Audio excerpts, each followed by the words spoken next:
morning, everyone. Nice to see everybody. I know everybody's coming from different places, not just California, so welcome. Um, I guess first, does what you just said, Reverend Leon, cover the disclaimer for us recording and this going on YouTube, and eventually you all will be famous on YouTube? It does, right? We're covered. So thank you. This is week 2 of studying the precepts, and today the precept that I'm going to talk a little bit about is I vow not to steal, or I vow not to take what is not given. And this is a really a wonderful thing that we're doing precept work or conversation together. I've been thinking a lot about the world in which we live right now, and I know many people are either feeling some despair or frustration at what's going on globally. Although there are here and there high points. Um, and I've been thinking that a lot of the discussion that we have about the state of the world and the state of our lives often is about political or ideological kinds of positions that we take. And lately I've been hearing a lot of commentary about kind of our moral character and concerns about the ways in which that really matters to a lot of people, and particularly for people of faith, maybe not including Christian nationalism, but for people of faith, it's a really important aspect to be upright and whatever that means. And there's very specific ways that we do that in Buddhism. So, I think it's wonderful that we're talking about the precepts, in part because we're really talking about kind of character, our own character development, facilitating kind of uprightness amongst the people that we come in contact with, whether it be our family, our friends, a wider sangha, and so on.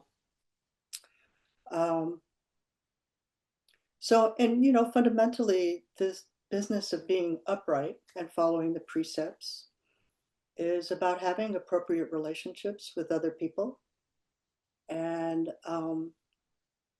being skillful in relationships. The Lotus Sutra makes that distinction between expedient action and skillful action. And I think from where I sit, being skillful in relationships comes down to kind of understanding the precepts at several different levels.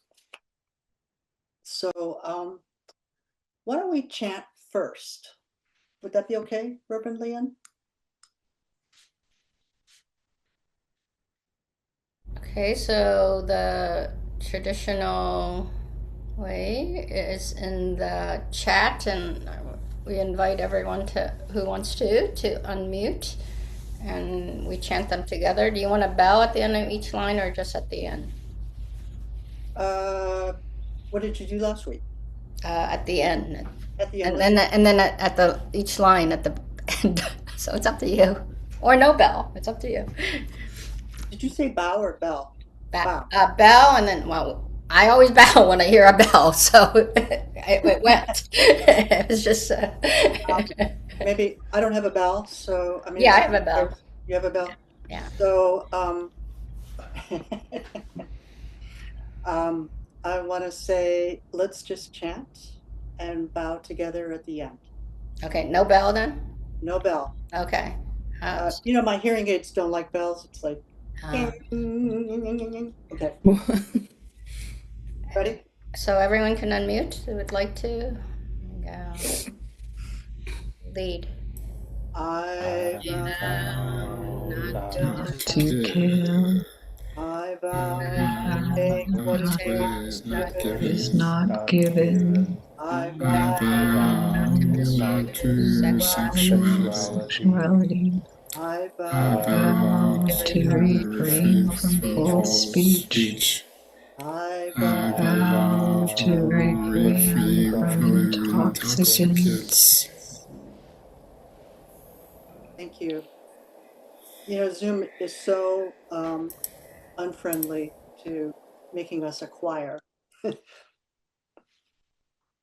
Okay, so I wanted to talk today about the I vow not to steal, I vow not to take what is not given. This is a really this is probably one of the deepest precepts for me. Um, and it works, I think, at a number of different levels. The first is just kind of the obvious top layer, which is you vow not to take shit from other people.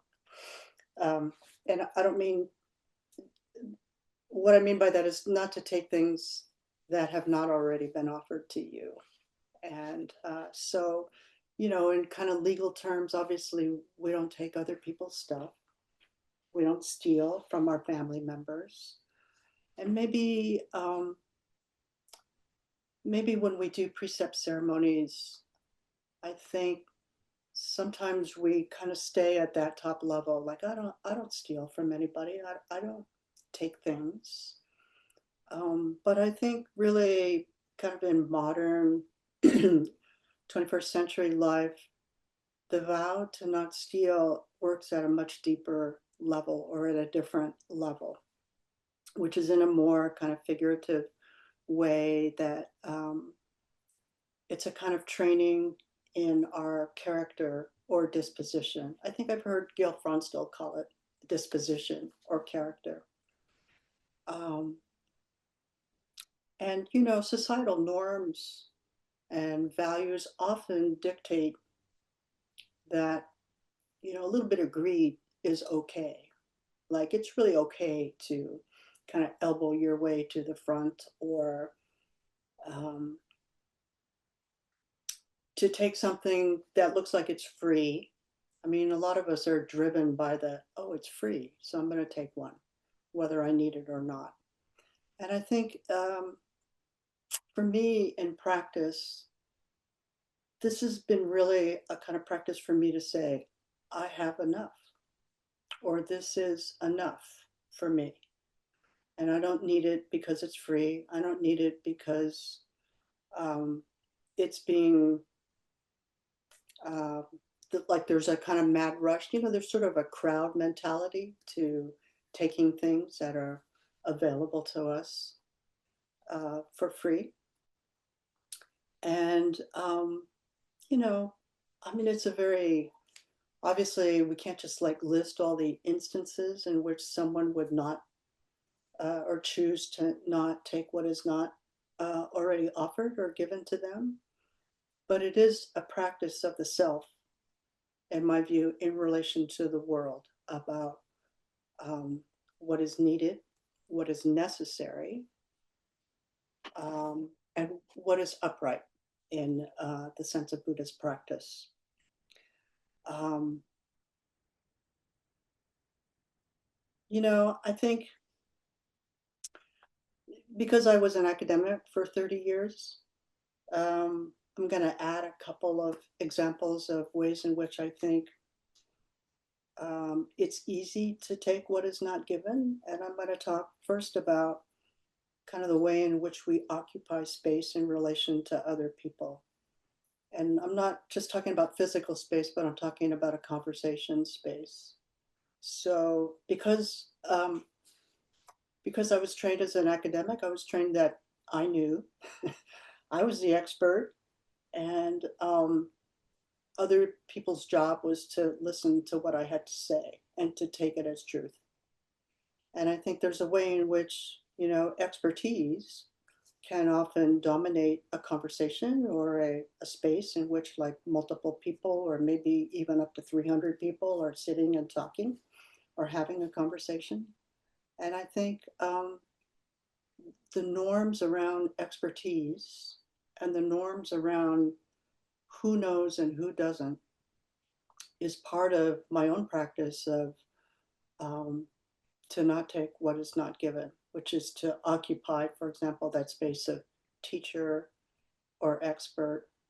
I mean, I will say, even as a priest, I sometimes feel like I know better than other people, and it really obstructs my ability to deeply listen to others. And you could take that as kind of a maybe like a metaphor for a lot of kind of what is problematic in society today. That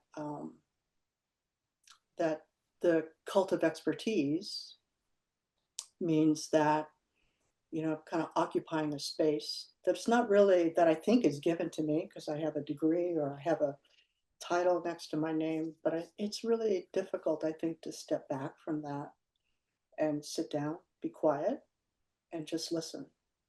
So it's really, for me, been a lifelong, enduring kind of practice to refrain from at least one level of taking what is not given, which is to occupy the space of the expert or the teacher or the person who's knowledgeable.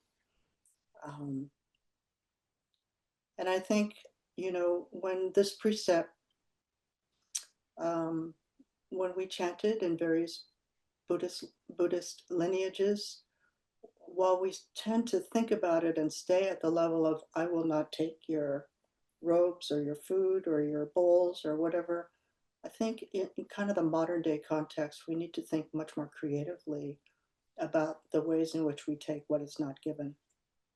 The second example that I wanted to mention that I've been thinking a lot about, I don't know, some of you maybe are on social media in some ways, maybe Facebook or Instagram or Threads. No?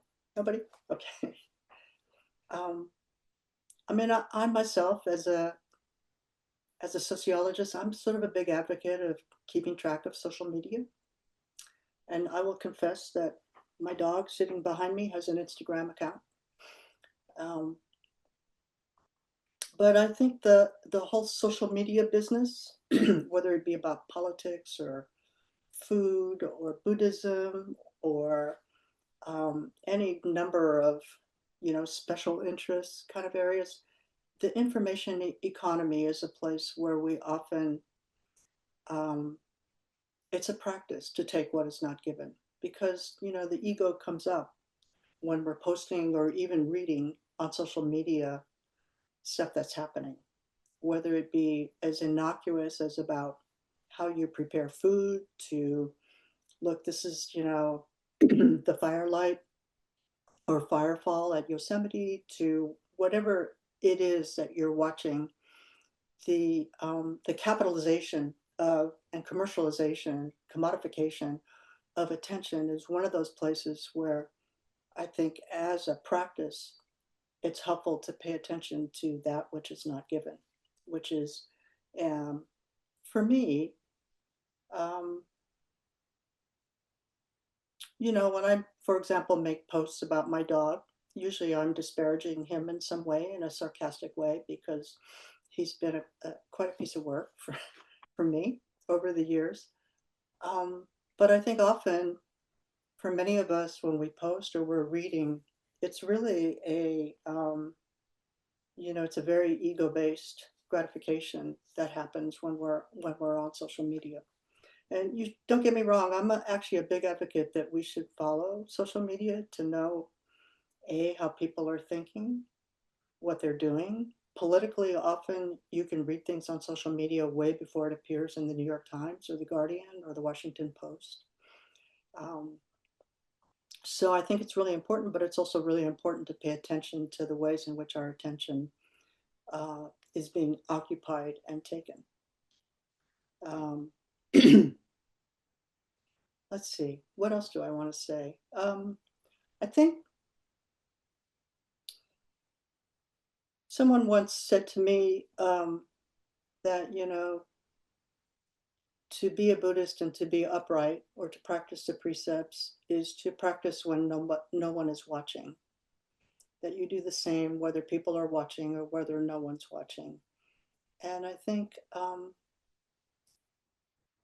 you know, in general, for many of us, that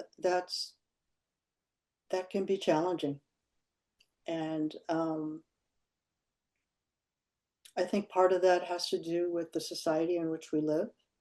And part of that has to do with kind of our own ego. So the deeper level at which we practice something like, I vow not to take what is not given, um, I think it's very subtle and very nuanced.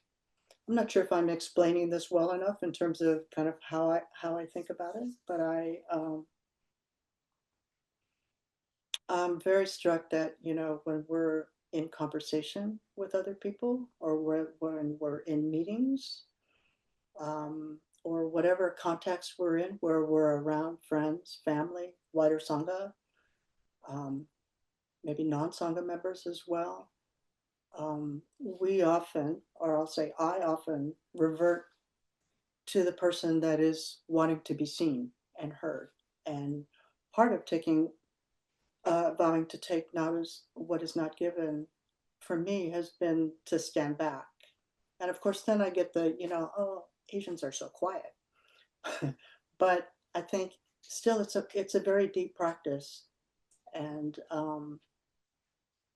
yeah, yeah, I think maybe I wanted to stop there, and I want to invite first both Reverend Lien and Muke, who are my co-conspirators on the precepts, to offer comments if they'd like.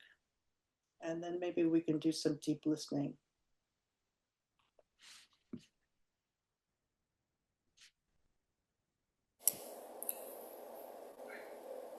I appreciate the analogy of to pay attention to how what's going on around is occupying me. And I've been in situations where there is that sense of there's who knows and who doesn't know. I mean, there's a sense of feeling excluded. And then then the pressure is it's not for me to not say anything, because then I feel like if I say anything, then I'll be judged or some comment will come back to me. So then I sit in this place of, well, I feel like my voice is not heard. And so, and I've done that a lot. I tend to withdraw and not say a word. What came to mind, excuse me, as I was talking, there was a book that's called The Prophets. It's the story of two men who are slaves from young men, and they're gay, and they're on a plantation in a relationship. Robert Jones is the author, and he one slave says to the other, don't you ever never know you're tired enough, tired of begging for your life? Everything you do, the way you smile, the way you walk, the way you look and don't look, just another day of begging for your life. And that resonated with me. And also that the sense of what's taken, what's not being given to you. You're in this place, but you ain't of it. And so, there's a sense of something always being, for me, always being taken away. And very little space to say, no, you can't do that. Or don't feel empowered. I'm not empowered to do that. I find that as a person of color, and also in the Zen world.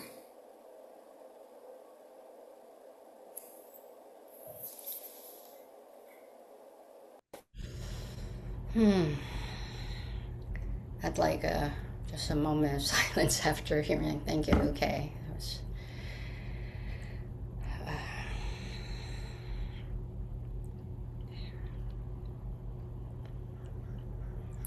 It's interesting. I forgot that you were going to ask us to say something, so I didn't prepare anything. And as you were speaking, and then certainly a thought came up when you invited us, a memory, and then I think think it echoes some of what Mukhe is saying.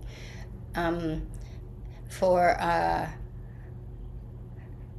Valentine's Day, Deb and I went on a hike and out in nature in the redwoods. And at one point we were alone, and then there was really loud voices. And part of, we live in a city, and so part of going to nature is the silence, of course, and the sense of spaciousness of space.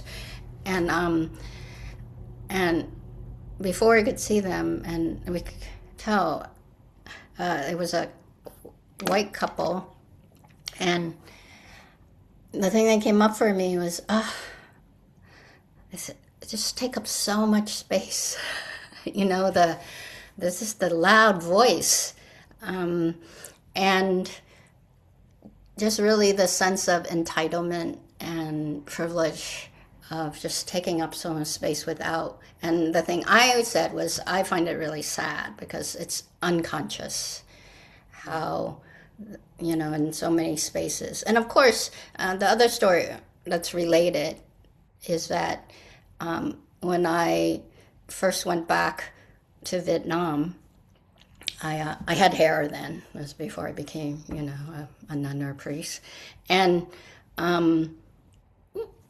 I traveled with some Vietnamese Americans who had left later and from my MSW program. And we were in a van, and we would stop, and they would go in. Well, we would all go in at first to negotiate, because in the 2002 in Vietnam, you can negotiate the price of the hotel room, right? And we're talking like Vietnamese hotel, not, the ones that are set.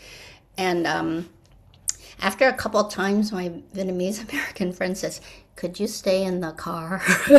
Could you stay in the van? Because in Asia, a lot of places, things are negotiated. And so, like, Vietnamese nationals got a certain price. VietQs, or Vietnamese in diaspora, had a certain price, and foreigners had a certain price. And, they were like, you just give yourself away, the moment you open your mouth. And so, and also the way you carry yourself, and so, but it was about, because I had short hair too, and I wore earrings, and only prostitutes wore earrings. That was really interesting, right?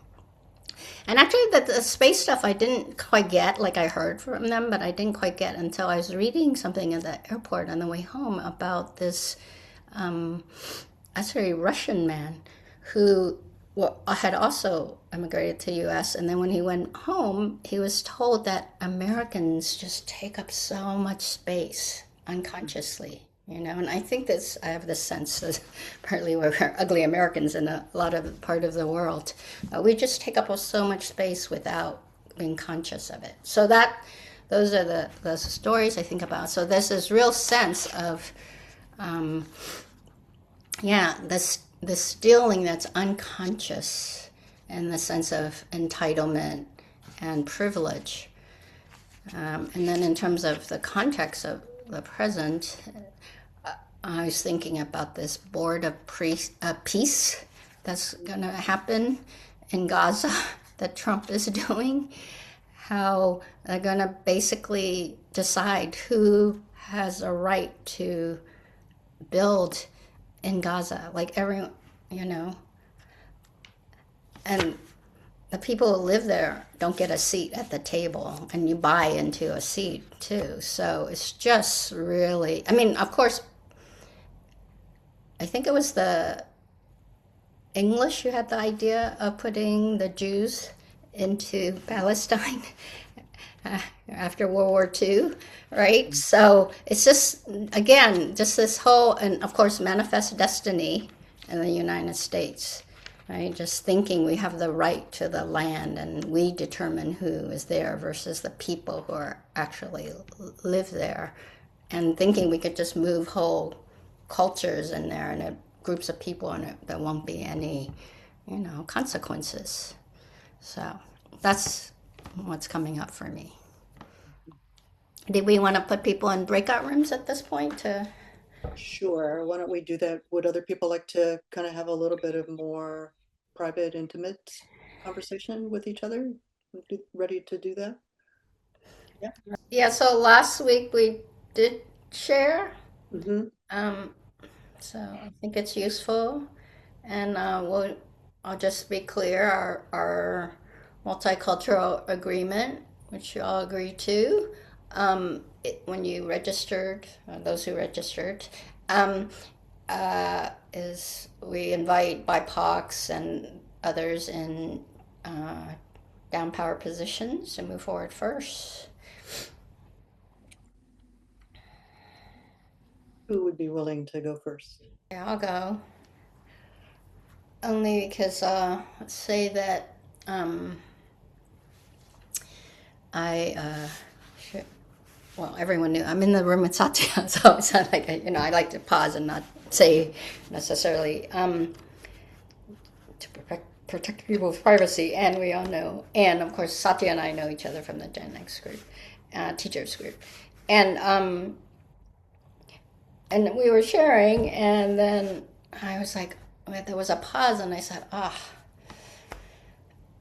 my body, is tight, and then I was reflecting on, and really, what you shared, Muke, really resonated with me about how, sure, I've been an activist for in my late teens, and intellectually and all that, I know that, and as a teacher with a lot of Asian American students, I think I shared even last week in this that when we do this invitation for BIPOCs to move forward, part of my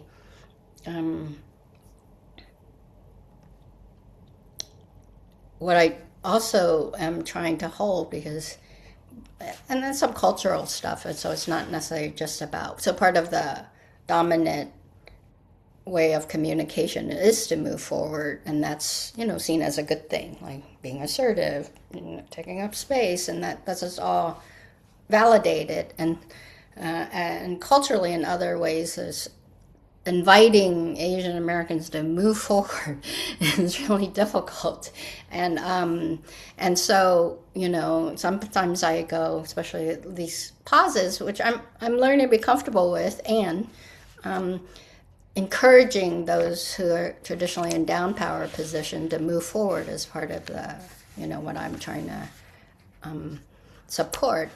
And yet I was just sharing, again, I feel equal to Satya, and all this background of learning to take up space myself and stuff, and yet my body felt still, it's just unsafe, like, and I appreciate Satya saying, is it because there's still a lot of white folks, and I was like, no, because I know most of you as friends, and also as having been on this group, so. And I was just reflecting how, similar to what Muke is saying, when we hear it, we think, oh, when you're in a safe space, it's okay. When you're with friends, it's okay. But it's not a one-time thing that I feel unsafe to move forward, right? And it might not be. Of course, it's not. We're on Zoom. Nobody's going to kill me, right? Physically. And so it's not that kind of death, but it's the death of being cut down, of being erased, being minimized. These are the kinds of killing from the place of stealing, that happens over and over and over again for those of us in the down power position, right? So the body feels it, and it does take so much energy to do it. And even though it's an energy I'm willing to expend, and I practice at each time, it takes effort, it takes effort. And this is why the weight of oppression is just huge, huge. Yeah. Thank you.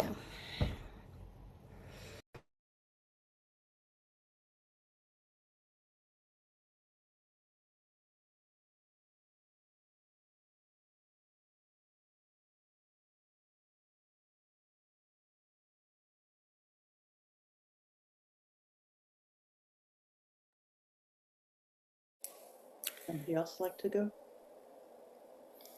Okay. I was sharing in my group that about it was we were running out of time. That I was told I was going to have a meeting with the teacher, and the teacher never showed up. And this was not the first time this particular teacher hadn't shown up, and the second meeting was in a restaurant, and it was I'm in New York, so we were going through really cold weather here in New York, and snow was all over the place. And I had sent emails saying, I hope everything is well, I'm here, blah, blah, blah. No response. It wasn't until after waiting 35 minutes I went, and by the time I got home, it was like, oh, I forgot. I wrote something wrong in my book. And I said, well, so my time was stolen, and our time together was stolen.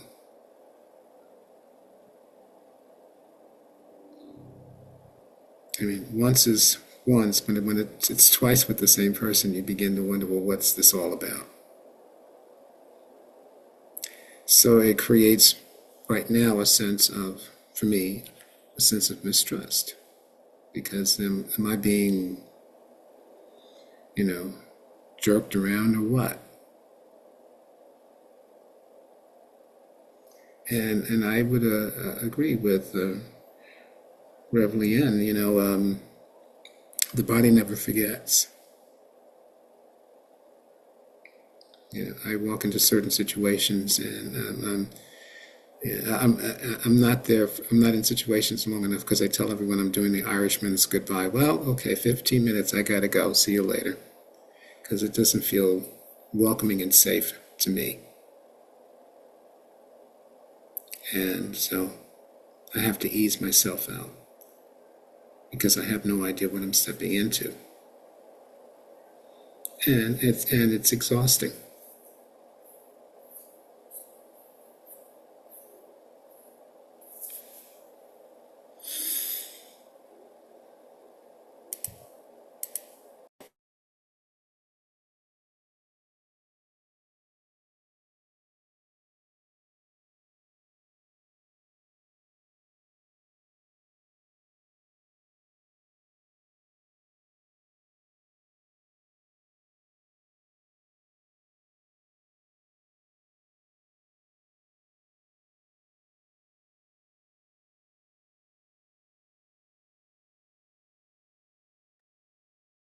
Okay, I'm gonna go, although my instinct is to sit here quietly until somebody else goes, but forgive me, I was in a breakout room with Greg, and we talked a little bit about academia, in part because his brother is an academic, and the culture of academia is such, well, I described it. And if you haven't met an academic, then may you never meet some of my colleagues. um, but Greg reminded me, and it was on my list to mention this, that um, the cultivation of vowing not to take what is not given, the in us, the cultivation of that comes from generosity and feeling enough and all of that. And it's always been a question, and maybe it's a little clearer to me now, this question, after listening to Muke talk about what he just shared, which is, do I have to become like a culture that is not mine in order to be heard? And is that, how far do I go in doing that before it doesn't serve me, or it's not good for my body and mind and development? And it's a question that I've always had as an academic, because I'm often sitting in a room full of people who just can't wait to talk.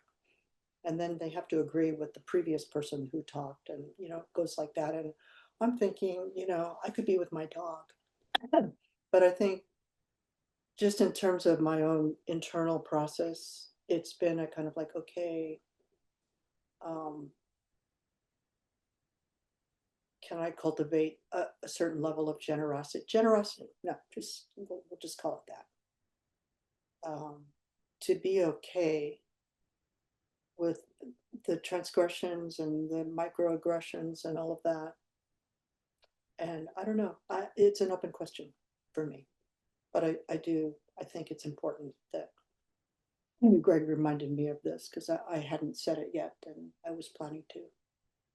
That this is part of the precept to be able to take this vow is to cultivate generosity. So, thank you, Greg.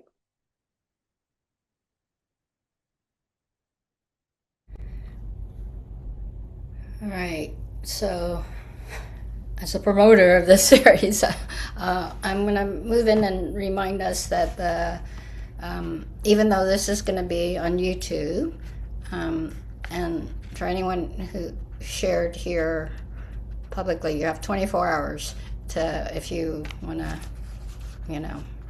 usually I won't do that, but if you want not to have your stuff in there, please let me know. I also want to remind people, even though again this will be public, is in terms of the confidentiality.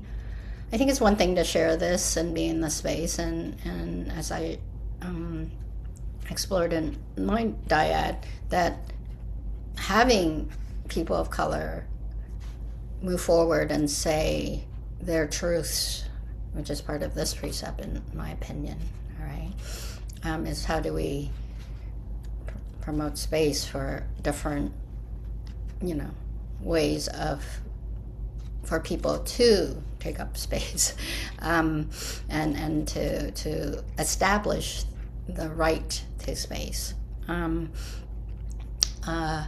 That it empowered me to move forward too, and so I think we're having really rich sharing. So I want to remind people that the confidentiality is also, great if you take things away from here, and please don't use people's names. So just to preserve that. And if we meet in other groups and you want to bring something up about this, please check in with the person before just launching into it, to see if they want to go back to that place of sharing. Because I think there's been I know for me it's been some deep sharing and deep resonance. So we're all okay with that? Okay, thank you. All right, and Dana, we're going to close out with a chant, and I was going to ask, I don't know if you want to take the time. I wasn't just going to put my version up, so I've been kind of tweaking a version. What do you think about this version? And I had to refrain from expertise-ness. It didn't go with my promote, but that's okay. I'm okay with that. But just trying to pulling out things as you were speaking earlier. How does this look? I think it looks good. I think linguistically, we try to come at the precepts from a lot of different angles, and sometimes using different language helps us to kind of open up another level of understanding and kind of depth. Before we close, I just wanted to say thank you to everyone for being here today. Today, February 19th, is a anniversary of sorts, which is that February 19th is the day that Roosevelt signed the executive order to incarcerate Japanese. So, kind of in the Asian American communities, we call this a day of remembrance. And of course, that law is still on the books. But I wanted to just acknowledge, since we're going through the precepts, we're thinking about us in relation to society, us in cultivating our own skillful relationships with others. Sometimes it just is enough to say, this is an important day in history. Thank you. Okay, I'll invite you to unmute, and we'll chant together, and we'll bow at the end. The bows. to promote non-harming. I I vow to promote space space equity. equity. I I vow to promote intimacy. intimacy. I I vow to promote balanced speech. I I vow to refrain refrain from from expertise-ness. Awesome. I appreciate you all. Excellent. Yeah. Excellent. Dana, Thank you so maybe much. could you stay? Thank Dana, you, everybody. Thank you. Take care. Thanks, Bye-bye. everyone. Be Stay well. safe. Thank you.